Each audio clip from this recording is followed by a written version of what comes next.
नमस्ते। आज हम पढ़ते हैं कोठारी आयोग के बारे में। कोठारी आयोग 1964 से 1966 के मध्य आया था। 14 जुलाई 1964 को भारत सरकार ने शिक्षा आयोग की नियुक्ति की थी। इस आयोग की अध्यक्षता डॉक्टर दौलत सिंह कोठारी ने की थी। इस आयोग की अध्यक्षता करने के कारण इस आयोग को इनका नाम दिया गया था, इसलिए कोठारी आयोग भी इसे कहा जाता है। इस आयोग के दो अन्य नाम भी थे, जिन्हें राष्ट्रीय शिक्षा आयोग या भारतीय शिक्षा आयोग 1964 से 1966 के नाम से भी जाना जाता है। इस आयोग के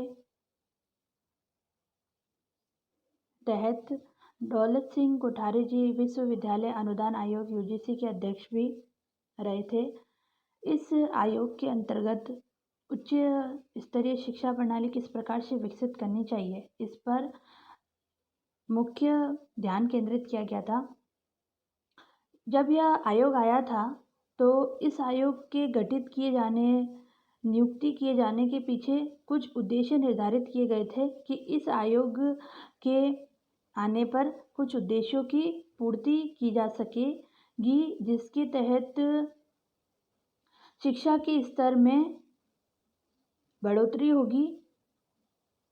तो अब हम पढ़ते हैं कि इस आयोग को गठित किए जाने के पीछे क्या उद्देश्य निर्धारित किए गए थे। कोठारी आयोग के उद्देश्य, इनमें पहला उद्देश्य है राष्ट्रीय शिक्षा प्रणाली विकसित करना। तो इसमें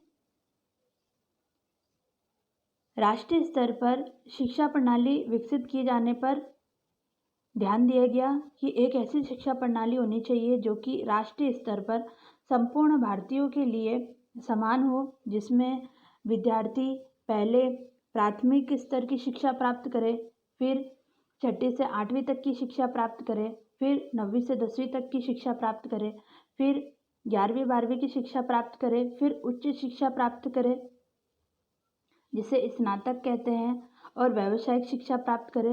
तत्पश्चात उसे शिक्षा प्राप्ति के बाद रोजगार के अवसर उपलब्ध हो और उसे जीविकोपार्जन भी मिले। कोठारी आयोग के उद्देश्यों के अंतर्गत दूसरा उद्देश्य है राष्ट्रीय विकास के लिए सभी पहलुओं व लक्ष्यों को पूरा करना। तो स्वतंत्रता प्राप्ति के पश्चात भारत सरकार ने देश को एक नया रूप देने के लिए कुछ लक्ष्य निर्धारित किए कि इन लक्ष्यों को पूरा करने के साथ साथ ही राष्ट्र भी विकास की ओर अग्रसर होगा। तो उन लक्ष्यों में पहला लक्ष्य था लोकतंत्र धर्मनिरपेक्ष राज्य की स्थापना करना। इसके अंतर्गत यह माना जाता है कि एक ऐसे लोकतंत्र की स्थापना करना जिसमें जनता स्वयं अपने सरकार की स्थापना करे और राज्य का, देश का अपना कोई भी धर्म ना हो, व्यक्ति अपने धर्म के मामले में स्वतंत्र हो। दूसरा लक्ष्य यह था कि निर्धनता जो है उसे कम किया जाए। तो निर्धनता कम करने के पीछे यह बात थी कि सरकार के द्वारा जो व्यक्ति गरीब है उनको खाद्य पदार्थ उपलब्ध किए जाए, उनको रोजगार उपलब्ध किया जाए, ताकि उनकी जो गरीबी है वो कम हो सके। तीसरा यह था लक्ष्य कि कृषि का आधुनिकीकरण किया जा सके। तो जो भी आधुनिक उपकरण है, जो भी आधुनिक तकनीकी है, आधुनिक उपाय है जिनके तहत कृषि को उन्नति की ओर बढ़ाया जा सके, ऐसे उपायों को विकसित करना। चौथा लक्ष्य यह रखा गया था कि उद्योगों का तीव्र विकास हो। इसके अंतर्गत हम यह समझ सकते हैं कि उद्योगों का तीव्र विकास की ओर ध्यान इसलिए केंद्रित किया गया कि कोई भी देश हो जिसमें अगर उद्योग धंधे तीव्रता से विकसित होंगे तो लोगों को रोजगार की प्राप्ति होगी। लोगों को रोजगार की प्राप्ति होगी तो लोग अपना जीविकोपार्जन सही तरीके से चला सकेंगे, और जो उद्योग विकसित किए गए हैं तो उसमें मांग के अनुरूप उत्पादन पर ध्यान केंद्रित किया जाएगा। वो वस्तुएं शहर से बाहर जाएगी और बाहर से पूंजी के रूप में सहायता प्राप्त होगी, जिससे कि कहीं ना कहीं राष्ट्र का विकास होगा। अन्य लक्ष्य यह रखा गया कि लोगों के रहन सहन में बदलाव किया जाए और शिक्षा को जन कल्याण का माध्यम बनाया जाए। तो यह देखा गया कि जो शिक्षा है वो सिर्फ ग्रहण करने तक ही, औपचारिकता तक ही सीमित न रहे, जबकि शिक्षा एक ऐसा माध्यम हो जिससे कि लोगों को जोड़ा जा सके। अगर व्यक्ति शिक्षित होगा तो उसे अपने कर्तव्यों और अधिकारों के बारे में जानकारी प्राप्त होगी और लोगों के सोचने, समझने, चिंतन मनन करने का तरीके में भी परिवर्तन आएगा और लोगों का रहन सहन भी बदलेगा। इन सभी लक्ष्यों को ध्यान में रखा गया कि इन लक्ष्यों को अगर पूरा कर लिया जाएगा तो राष्ट्रीय विकास हो सकेगा। तीसरा उद्देश्य यह था कि निःशुल्क शिक्षा देना।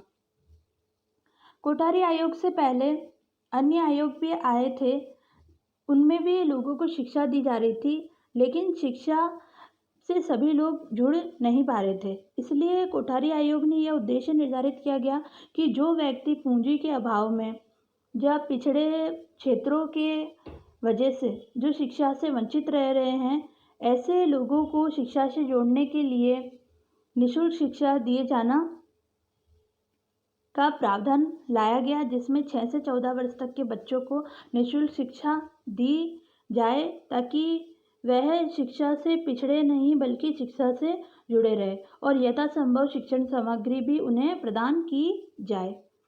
चौथा उद्देश्य है कि शिक्षा को राष्ट्रीय समृद्धि व जन कल्याण का आधार बनाना।